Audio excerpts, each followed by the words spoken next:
Hello, Brandon Harvey here with this week's episode of Sounds Good. Sounds Good is the podcast where every single Monday, I sit down with an inspiring person and talk about happiness, overcoming struggles, and living a life of intentionality and wonder. This week, I'm so excited to have Jason Russell on the show.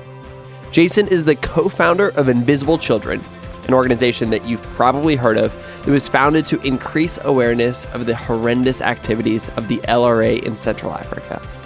Jason was also the director of the iconic Kony 2012 film that took the world by storm. If you remember Kony 2012, you might also remember the public breakdown that Jason experienced as a result of the tremendous stress he was under. I've admired Jason for a long time, and I loved getting to have this conversation with him. In fact, our conversation just kept on going. So we're splitting the show up into two parts. You'll get the first part this week, and the second part you'll get, next week. I'm so excited for you to hear it, so let's just jump straight into the conversation.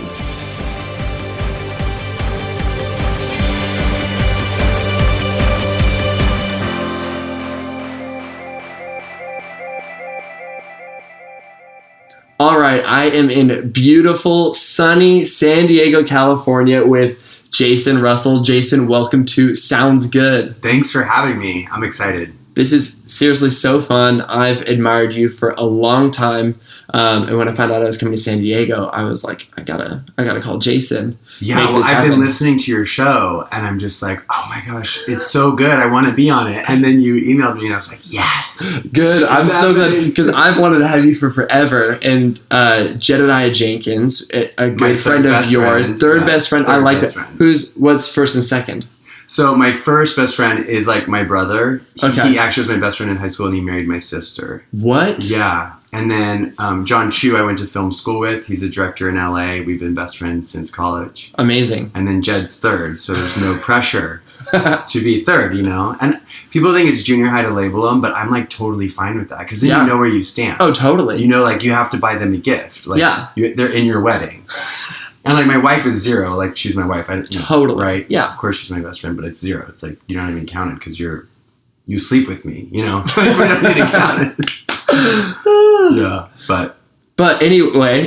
Yeah, sorry. Jed, no, I love it. Jed is your third best friend, and he was on the podcast early on. Mm-hmm. A little bit of insider baseball here. Jed is our most popular episode ever. So everybody loves Jed, and you know, he's your third best friend, so everybody's going to love you. Well, I don't know, but I'm not surprised because Jed is such an amazing orator and conversationalist that like, I know everyone has friends like this, you might not see them for 6 months or a year or whatever, but you pick up in the novel that your conversation has been writing for years. Yes. So like when we sit around the fire and when we talk, it's like, whoa, we're on page 4,299. Like, totally. And there's nothing like having a friend like that. And that's who Jed is. You can bounce any idea and play with it. And it's been a blessing. And he's just so fun too. Like, you know, most people don't think of Jed.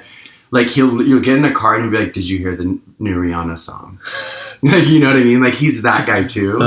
So it's so fun. It's so amazing. Doing life with him. Yeah. I love that. Yeah. Okay. So I told you this over email the other day, but I feel like I've been following you, your life, Invisible Children for forever. You know, I think that I had Invisible Children on my top 8 on MySpace. When I bought a Mac in early high school, it came with a free printer. That printer came with a free set of photo paper, and I used all the glossy photo paper to print Invisible Children posters, which is like, and they looked good. You know, I put them This is for your bedroom. This is from, some of them were in my bedroom, but they were for, events. They went to my high school. Or I put them in my high school to be like, here's the thing that's happening. So it's like just this dorky thing where I feel like Invisible Children has been a part of the way that I have seen the world for a long time. And as the person who is kind of at the center of that, it's, you know, you've been a person in my life for a long time unknowingly. So that's so cool to hear. It's cool to kind of get to have this conversation, but I wanted to kind of bring it back a little bit because I knew you at I didn't know you, but I knew of you in your early 20s. Mm-hmm. And so I want to kind of reverse and be like, okay, what was who is the Jason who turned into the Jason that I know and lots of people were impacted by. And so, like, what was middle school, high school like for you? Yeah. Middle school was horrible because I went to homeschool. So I'm a very social creature. Woo is like my number 3 strength. So I grew up in theater. My parents started the largest children's theater organization in the nation. So does that mean sing, dance, act, all 3? That's it. Sing, dance, act. It's called CYT, Christian Youth Theater. And my dad's vision was like, hey, if we teach young kids the art of theater and storytelling, that's really what shapes culture. And so he had this vision, like, if we can teach a lot of young people what a good story is, a positive story with redemption, then maybe the world could change a bit. And so I had that belief too as a young age, being his son. And like my first 10,000 hours was with theater arts. By the time I was probably 12, in junior high, I loved performing, dancing, singing. But what I found most fulfilling was directing. Oh. And so at a very young age, junior high, I wanted to tell a story to millions of people all at the same time. And I knew if I stayed with theater, which is like my first love, that would take decades to get to millions of people. And so I realized filmmaking was the way to do that. Yeah. Like, you can tell a story, one weekend, Avatar, boom, millions of people can hear your story. And I thought that would be so cool. And so that's why I went to film school, or wanted to go to film school, since I was like in 8th grade. That's amazing. Yeah. And then, okay, so middle school sucked. 8th grade, you knew that you wanted to go to film school. What about the gap between film school and 8th grade? Yeah, between film school. So in 8th grade, so my junior high wasn't that painful, except you didn't know anyone. So my last friendships were in 6th grade, and then I'm going into high school, 9th grade, without having anywhere to sit at lunch. Gotcha. I think that's what was like traumatizing, is like, where do I sit? And then the first week back, I only knew Danica, who was my best friend, who is now my wife. I sat with her and her 9 girlfriends at lunch. Whoa. And the dudes across the way didn't like that. They were like, who's this new guy? Why is he sitting with all the hot girls or whatever? And so they took it upon themselves to start like throwing food at me, like bullying me in a way. Oh. And it was just super awkward because I'm like, I have no one to back me up. Yeah. Like, where do I sit now? Like, those are the cool guys, and like they're throwing food at me. So it was like this slow, like, backward crawl into, sadness and depression. Like, I spent years going to school, and I'm sure there's people listening who felt this, where you literally don't have a friend, or at least you feel like you don't. You have acquaintances, but deep down you're like, I have no one to eat lunch with. Yeah, you don't feel known. Yeah. So I think that I went through that phase to gain empathy for what it's like to feel alone at a big place. And I totally felt unlike all the other guys. I was like in theater, I was dancing. There was like, I didn't do sports, so I felt like an outlier in a weird way. Yeah. And then I'd go off to like my theater friends and kind of do that, but high school was pretty painful.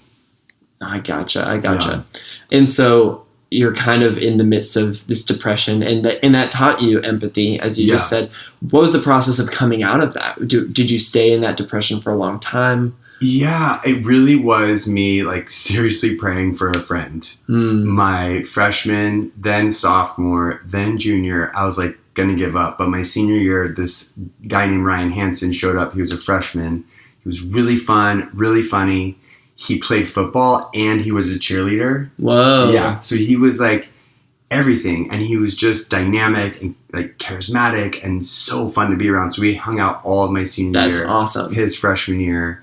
And then eventually he married my younger sister. So now we're brothers. I gotcha. So like it was a long time of like a drought, no friendship. And then, it's like, well, here's your best friend who's going to be your brother. That's amazing. And it's this real genuine friendship, and it was what you needed. And totally. That's cool. Yeah. That's really cool. Like he's such a brother to me in so many ways. And we're doing life together and family together. And that's cool. And so you think it was this other person that kind of almost pulled you out of that in some ways? Like, did it feel like you were pulling out of depression, or was it just kind of one of those things where you kind of like look back and you're like, oh, I don't feel this weight anymore? Well, this is going to sound a little bit extreme, but there was like a week at high school where for whatever reason, I could see other people's pain almost like visibly. It was very strange. Like, it was like, I guess, a deep, deep empathy, but I looked around at everyone, like the nerds, the jocks, the, popular kids, the scientists, whatever.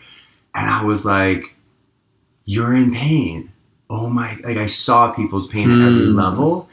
It felt strange, but then I felt like, oh, I'm not alone. And I think that's really where pain grabs a hold of the mind. Yeah. It's like, you're alone in this. Like, you actually have no one to relate to, where it's totally the opposite. Everyone's walking around with pain. And if you really stop and say, where does it hurt right now? They could tell you if they're honest. Everyone's hurting, And so, like our friend Ruthie, like her joy comes from her deep pain. Absolutely. And so like they go together, whether we like it or not. Yeah. They're two ends of the same stick. Like you have to, and the deeper your pain, the more capacity you have to experience joy. That's correct. And that's something that I kind of keep on thinking about is like, and I think I maybe even asked Ruthie this, like, can I create or experience more heartbreak so that I have the capacity to experience more joy? And I don't know if that's something you'd want to wish upon yourself or anybody, but it's like, how can I don't know. It's weird. I think there's a genuine way to do that. And I think that's a huge motivation for me to go towards injustice, because I was raised with such privilege. Like my life was so like blessing filled, like at every level. I mean, my biggest pain was that I got a little bit bullied in high school. Like when I really look at that at the universal level, it's not that big of a deal. It is because it hurts, but because I was so privileged growing up, I was like, how do I go towards the suffering in the world? Absolutely. Because I felt like I could take more of it on. Yeah. In terms of like hearing these stories of atrocities or genocide, I was like, whoa, these are people's lives. And some of the greatest joy I've ever experienced is in that suffering that they're living out in that war zone, Beautiful. And I would imagine we'll get to that in a minute. So right after this, you went to film school. Yeah. So I tried, because I wanted to go to USC because I'm like a super achiever. I want to do the best, be the best at everything I do, And so I wanted to go to USC because it's the best film school in the world, and it is. They wouldn't accept me. Oh wow. At USC. So I went to a junior college, felt like a loser, was embarrassed for a couple of years, applied again, got denied again, applied again, got denied again. So then I got a meeting with the dean because I wasn't going away. And I said, I will go here. I don't care how long it takes. He said, I'll get you into the school, USC. You have to get into the film school. I can't do that because it's harder to get in than Harvard Law. Right? Yeah. So I went to USC for a semester, and I went to the admittance, like the women who look at your application. And I made friends with them, and I hope that that's what like steered it, because they only accepted 5 transfer students, and one of them didn't want to come there, and so they called me and they said, "You're the backup to the 5. Do you want it?"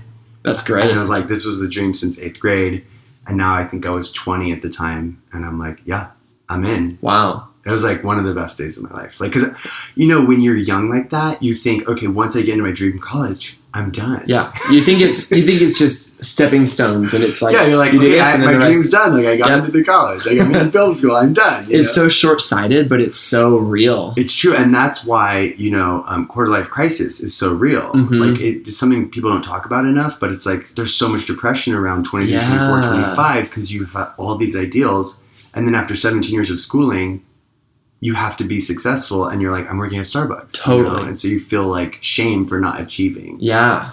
Yeah. Not to mention in just the way that jobs work now, it's like you can't just graduate and expect, especially like in the film world, you can't just graduate and be like, well, I'm going to be a successful filmmaker. Totally. Like you have to be creating good work. You have to have the right people see your stuff. Like there's all these other factors. It's not a guarantee anymore. Yeah. And right after USC's film school, it was really successful. I had a short film. I made lots of friends. We were creating a movie, and I went back home to live with my parents because I had so much debt. And I worked at a sandwich shop making, juices and sandwiches for tips, and feeling really depressed. Yeah. I put a Post-it on the cash register, and I said, "Follow your passion. The money will follow you." Like my aunt told me that, and I was like, "That's so cool. Like, I hope that's true." Yeah.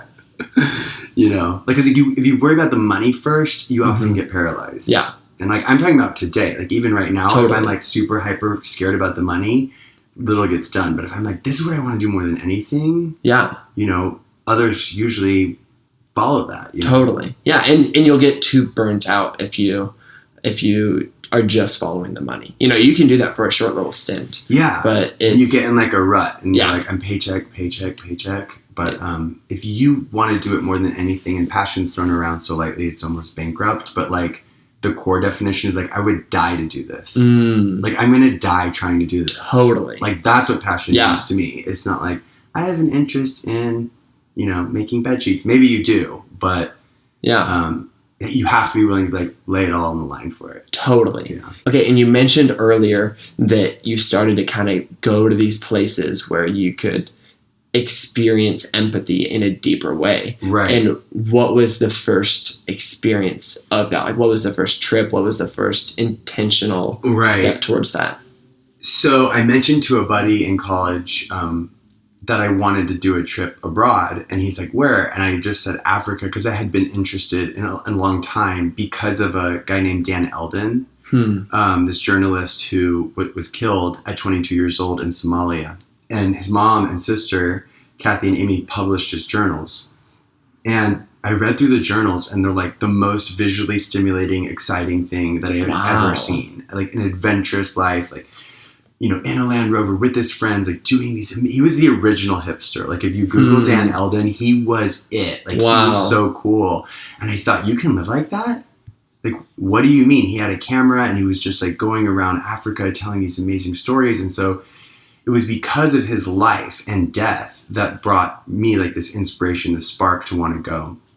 So the next time I saw my friend Joey, he was like, I got us tickets to Africa. We're going with this missions organization. Whoa. And we were both raised Christians. So we're like, okay, that's great, whatever. Well, it was horrible. No. It was horrible. What made it horrible? Evangelical Christianity. It was Yeah. like so horrible. Like getting off the bus and like doing these like plays, these 30-minute plays in Swahili, and you're dancing around in costume, like telling them about Jesus. And like, for the most part, they're looking at you like, we know who Jesus is. Like, we actually just need clean water. Yeah. Or like, we need HIV/AIDS medicine. Like, we need ARVs. And so there was this massive disconnect between like my faith and what I thought we were doing to what like the true need was. And so I fell in love with like Kenya and the culture and the people. And I'm like, I'm coming back here, but I am not coming with any organization. Yeah. Like, forget the church, like forget this agenda. Like I wanted to be totally pure. And so I promised myself on the plane back that no matter what happened, I would come back here right after film school with a camera. Brilliant. But there was a choice to make because my friend John Chu and I loved musicals and dancing and like all of these great things. Wait, do I recognize that name? John Chu, his first movie we made together was Step Up 2 The Streets. That's how I know his And he name. made Step Up 3D, and he's made G.I. Joe. He made the Justin Bieber documentaries, both of them. No, that's how I know. Yeah. I'm a big fan of the Justin Bieber documentaries. He's amazing. Saw Yeah, them me all in too. theater. Yeah, a lot of the first Bieber documentary influenced Kony 2012. Really? Yeah. I actually totally You see that. because of the 100%. social media element. So my best friend and I, or John Chu and I, were like sharing ideas at the time. That's so funny. I had no idea. We were in Spielberg's film class, which means you study all of Spielberg's films, and then he comes to your class, and you get to ask him any question. Nuts. Yeah. Wow. And so I'm like, Mr. Spielberg, like, you know, I love all your movies. You're so amazing. What are you going to do next? Because he did like Jurassic Park and Schindler's List the same year. Yeah. Like, this is a storyteller to study, Yeah. you know? And he's like, I want to make a musical. And I was like, well, that's what I want to do. When do we go to lunch? You know, and like 300 people in the class are laughing. And then I told John I would do anything to be on a Spielberg set. And 6 months from that class, John Chu and I made a short film, 20 minutes, and it landed on Spielberg's desk. Wow. Chu had a meeting with him on Monday, and that Friday, Danica, Chu, and I went to DreamWorks and pitched a movie that we had made up in like 5 days. No way. No. And we pitched it to all the DreamWorks executives. So it was like 10 people in a room, and we're 22 years old, dancing around, having wigs, and like we wrote songs. Like, it was insane. That's incredible. Right? But they didn't know that 2 weeks later, I'm going back to Africa with Bobby and Laren, the only two people who said yes, because no one wants to go to a genocide in Sudan. Yeah. Apparently. At the time. So that's what happened is I was actually in Sudan when I found out that DreamWorks and Spielberg bought the musical that they wanted to make it. So I had that choice to make. Like, my dream was to bring back the Hollywood musical. That's what I was actually trained and good at. Or go do this documentary and see what happens. And so I chose, the documentary because I felt called to the stories, the friends I'd made, Was it the step towards depth, you think? I think, honestly, it was, I don't want this to sound trite, but it was the desire to have an adventure. Like, I really was like, Dan Eldon lived. Like, that guy lived. And there's something, I'm trying to say this where it doesn't sound cliche, but like, those who have been there know, like, when you are out there and you are just, in a sense, like, off the grid, there is such a freedom you cannot get that I've never found in the West. And it's this, like, simplicity, this purity. But like I said, it's like these children were, and sometimes are, running for their lives. And so when you meet people in that circumstance, their level of appreciation for life is so extreme. And every breath is a blessing that you're like, how can I not be drawn to that? As much as I love Hollywood movies, like, this felt more experiential and epic. Yeah. Yeah. Wait, and tell me more about that first trip. Like, what was it like when you arrived? Well, I want to say it was really hard because we didn't know what we were doing. Laren, Bobby, and I were clueless. We tried as much as we could to do research. The internet wasn't as informative as it was back in 2003. But we look back on it now, all three of us, with deep nostalgia, even though it was really hard and we were fighting a lot and we were staying up so late. And when we met the children in northern Uganda, it was an immediate connection. It was an immediate thing that we couldn't forget, couldn't let go of. Jacob was the very first child we ever talked to. We have it on camera. So it felt very kind of,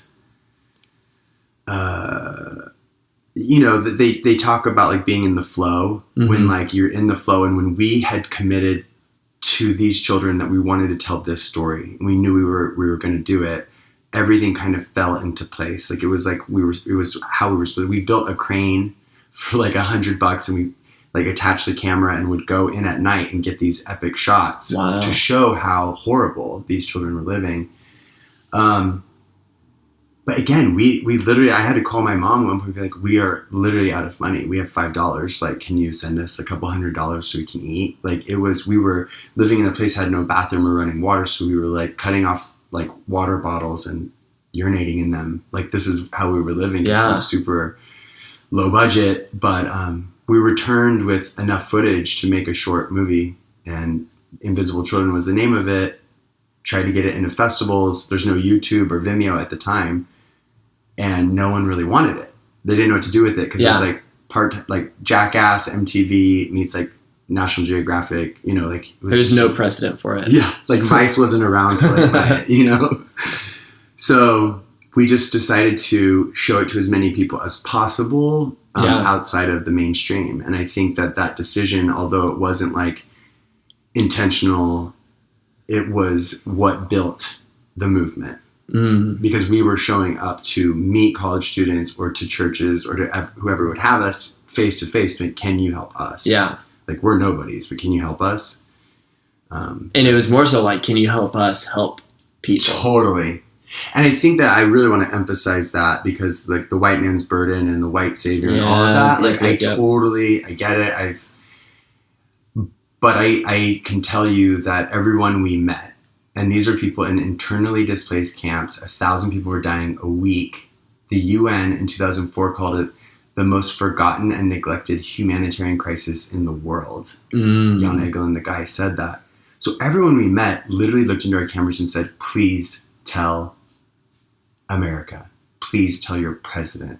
Please get someone to help us. It felt like you were witnessing a slow bleeding genocide, and you're looking into these eyes and they're saying, please, please, please. Like, we are dying. And it's as if you're the only people that know. It's as if it's a secret and you're like, I have to tell someone. There were no journalists there. It was too dangerous. There was no, like, we met one woman, I think, from the BBC, but like, it was just, no one was reporting on it, you know? And because it wasn't, I don't know, sexy enough or it wasn't interesting enough. So we felt really obligated to do it, and we wanted to do it right. And we wanted the movie to speak to a generation that wouldn't necessarily care. And so we were like, how do we get them to care? Yeah. And so you start sharing it around, and you guys start to kind of blow up. Invisible Children blows up. People start to become aware of this injustice. I guess it's not just anybody, though. It was specifically like our generation. It's millennials. It's right. This young up-and-coming group of people hanging out on MySpace. Right. And what did that movement feel like in the middle of it? So Laren was 19 when we left, and he turned 20 on the trip. And so the whole intention was to get someone like him, who actually didn't care, wasn't an activist, had never been outside San Diego, you know, really. So we're like, how do we get that kid in high school? How do we make it cool to care? Yeah. Like, how do we get the Laren Poole to be like, hey guys, this is important, but not manufacture a movement, but to really, we studied the Weather Underground, which is this group of really intense radicals during the 60s. Yeah. Who their motto was to bring the war home. Like, people don't understand how bad Vietnam is, so they started to do extreme things in America and became like internal terrorists. In terms of like, they would blow up federal buildings and like do really gnarly things to make sure that people knew what war looked like in Vietnam. So we didn't want to blow anything up, but we were like, how do we bring the war home? Like, what a great idea. And so how we creatively like would manifest that is by doing things that the children and the women and the families had to live through. So night commuting was our first event. And we had thousands of people night commuting around the world to mimic one night what they had been doing for years and years. And to break that down a little bit, actually, maybe this is a good time to pause and explain a little bit further for those who don't know what exactly was happening. And so you've got people night commuting. They're going somewhere to stay safe at night. What are they trying to be safe from? Right. So this is a very complicated, long history, right? There's so many layers and elements and political nuances to this conflict. So as I explain it, I want you to know I'm trying to explain it as simply and as quickly as possible to all you academics if you're listening. So Uganda was colonized. When they were given like liberty and actually given their country back, this happens in a lot of African countries, whoever has the most power takes control. Power meaning guns. So it was literally like one dictator from the next rebel leader. The current President Museveni came to power through the gun. He was a rebel like Kony, committed atrocities, and is now president, has been president for 30 years. Other rebel groups have tried to gain power and overthrow him. One of those rebel groups is from a guy named Joseph Kony, who overtook a movement that this woman named Alice Laquena had. It was a very spiritual movement. She had 10,000 people marching towards like the capital to overthrow it. Joseph Kony came to power in his 20s, and people got tired of the conflict and decided to not participate in the violence. Well, he and his top commanders were like, that's not okay. So we're not going to go after Museveni necessarily. We're going to abduct our own people, the Acholi people. And the easiest to abduct are children, because you can brainwash them, give them guns, and through fear, teach them how to terrorize. So it was like a fratricide in a way. Like Kony's killing his own people. And there are theories and or notions that Museveni didn't stop that because the Acholi were opposite tribes from the president, who was Bugandan. And so because the president's not stopping the violence and he's putting people in displacement camps, which were supposed to be a few months, and then they lasted years and years and years and years, and no one's bringing aid to these displacement camps, people are dying 1,000 a week, which is more than even the LRA violence. So we're talking millions of people. Like, I think at the height in northern Uganda, 1.8 million people are living in camps. Wow. Like, it's not okay. And, you know, you see the U.S. aid come in and they're just grabbing the beans, they're grabbing the oil, they're like literally starving, you know. And we show up 17 years after this conflict has been going on. And the LRA blew up a car in front of us.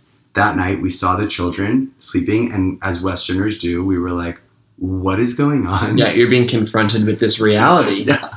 And we're like, who is stopping it? What do you mean children are being abducted? We were like, well, who's stopping it? And they look at you like, nobody. This is Africa. Like, this is not, you know, this is what's been happening. And we were just like, no way. What do you mean no one's stopping it? Where's the UN? Where's all these, you know, experts who are supposed to be solving these issues? Like, we couldn't believe the contrast between, like, if one kid is abducted in San Diego. Yeah. You know, it's literally everywhere over the news. So that contrast really hit us, and we felt like, well, we don't know much. We're not international relations experts, but we have a camera. So we're going to document as many people as possible and try to get that spread to as wide an audience that will listen. And then bringing it back to where we were before, people actually start paying attention. And Right.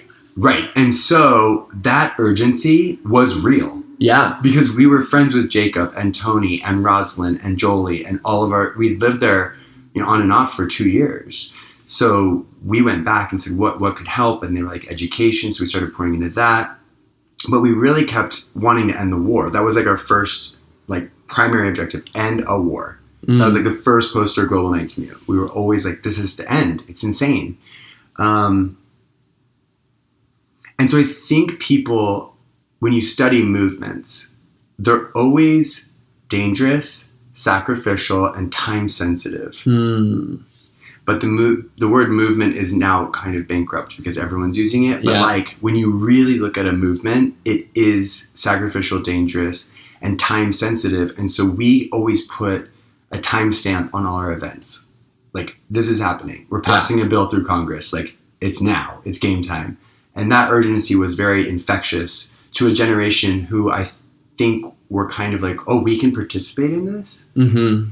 You know, like, we could be part of something larger. Yeah. What do you think it was that made us not believe that in the first place before we were able to learn it?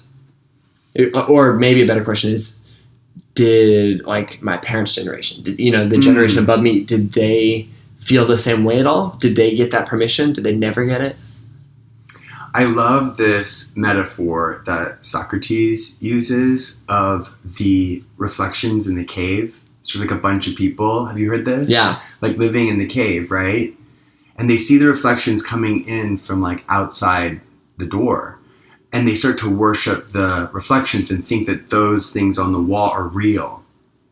And then someone in that tribe has the courage to go outside the door, and they go outside and it's so bright they start screaming and saying, oh my gosh, I'm blind. But after the I just they realize there's a whole world out here. Wow, there's an amazing mountains and streams and rivers and all these incredible things. And then they go back down into the cave to tell everyone, and they can't see. And everyone screams, oh my gosh, like if you go outside you'll be blind, you can't see because it's too dark, the contrast.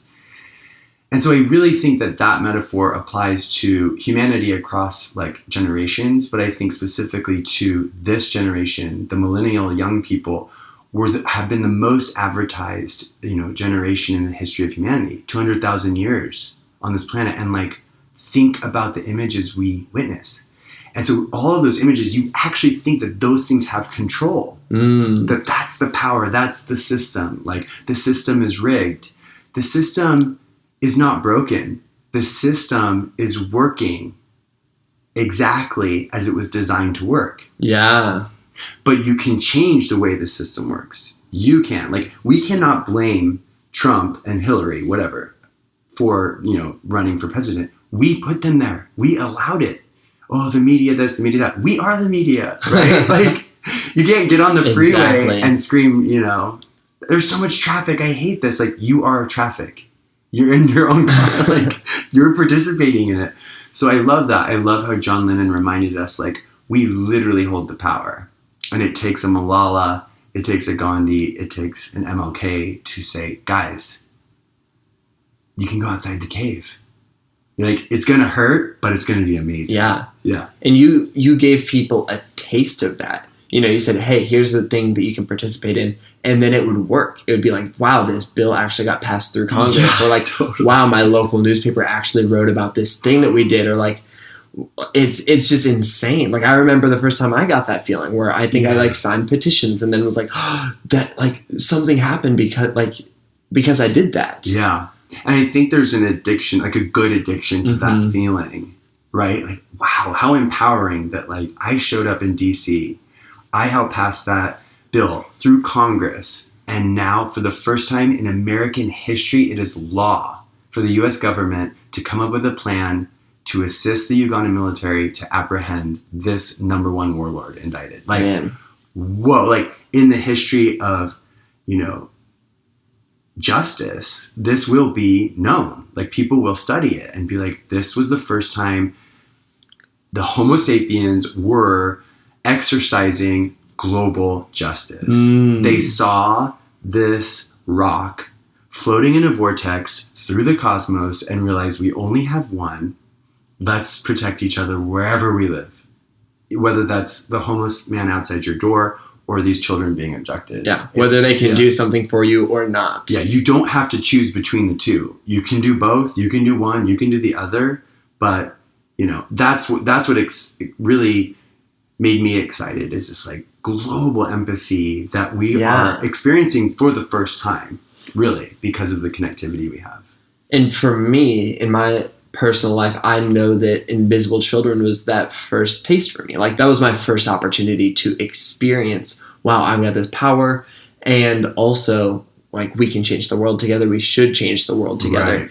Would you, and this is probably a hard question for you to answer, but do you feel like our generation was just primed and ready for this, and Invisible Children just kind of came in the right place, in the right time, communicating in the right way?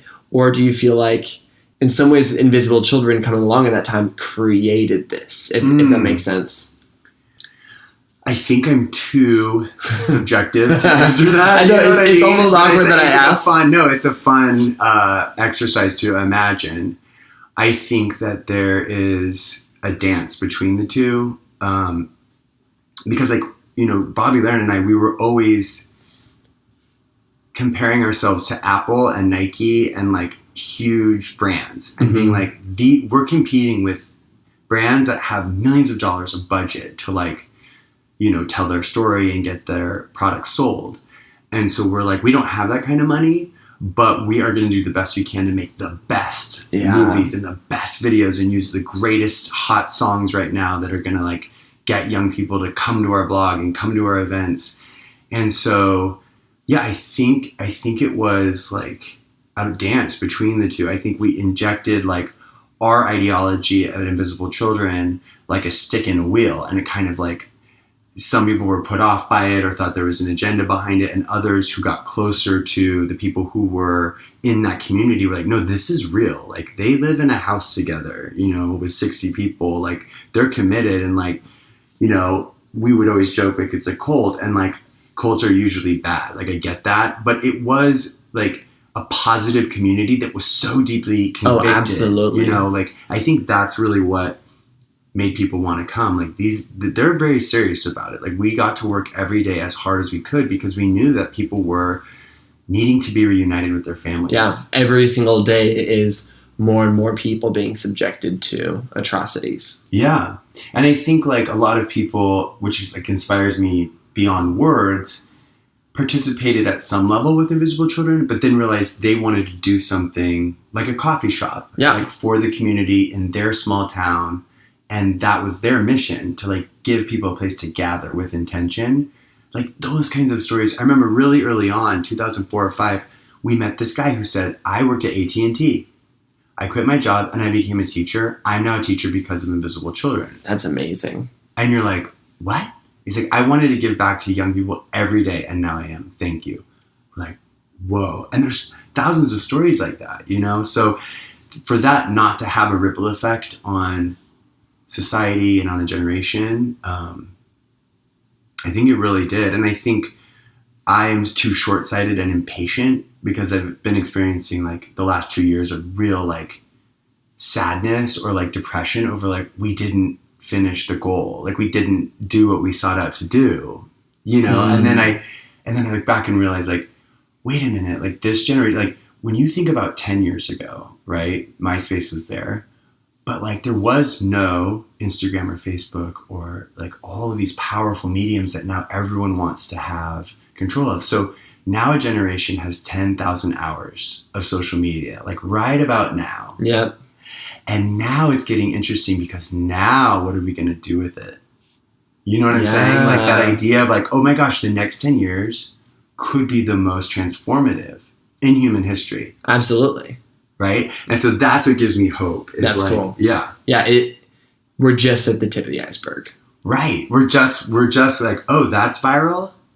Oh, okay, let me show you viral. You know what I mean? Like that was nothing, you know? When you think about it, so that gives me like a new hope. And I think that millennials and young people, they know they have power. That's but they don't see anything worthy of giving it away to right now. So their posture is like, I'll just hold on to that and I'll wait until either I create something that's powerful or I see something out there that's worthy of putting my energy and resources into. That is interesting. Yeah. Wow. And I almost kind of feel like I'm trying to analyze myself right now. Do I see this in myself? I know I see it in people around me. I probably see it in myself. That's fascinating. And it's connected to what I think the Achilles heel or like kryptonite of the millennials is finishing what they start.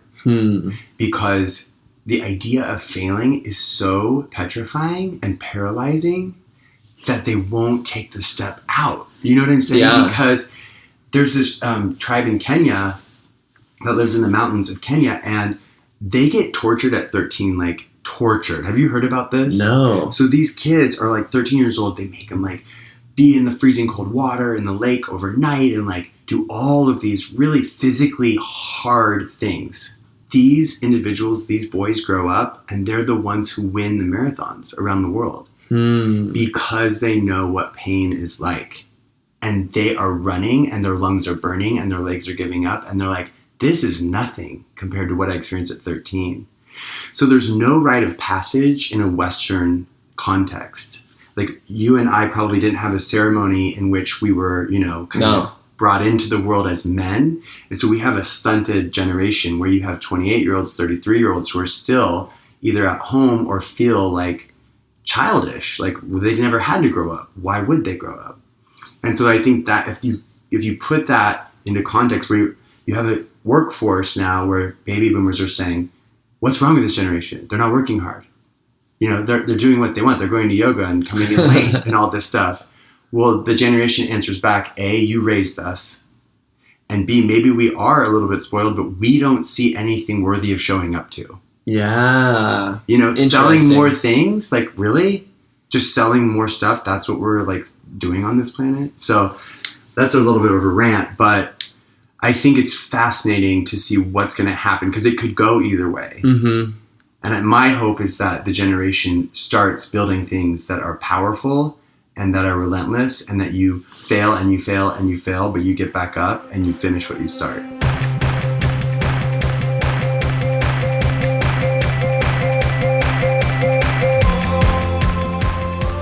Thank you so much to each and every one of you who tuned into the podcast this week. If this is your first time listening, make sure you subscribe wherever you listen to podcasts so that next week when part 2 comes out, you get Jason's conversation downloaded straight to your phone in your sleep. Sounds Good with Brandon Harvey is part of the Gradient Podcast Network and is created in collaboration between me, Brandon Harvey, and Gradient. You can connect with me online and get updates about the show on Instagram, Twitter, and Snapchat at Brandon Harvey. That's Brandon with an E-N. And this week and every week, you can find the show notes for this week's episode of Sounds Good at brandonharvey.com/podcast. And sometimes I include bonus videos or links, and it's just a fun time. So check it out, brandonharvey.com/podcast. And with that, that's a wrap for this week's podcast. I'll see you online, and I'll talk to you next week when we share part 2 of Jason's incredible story. Sound good?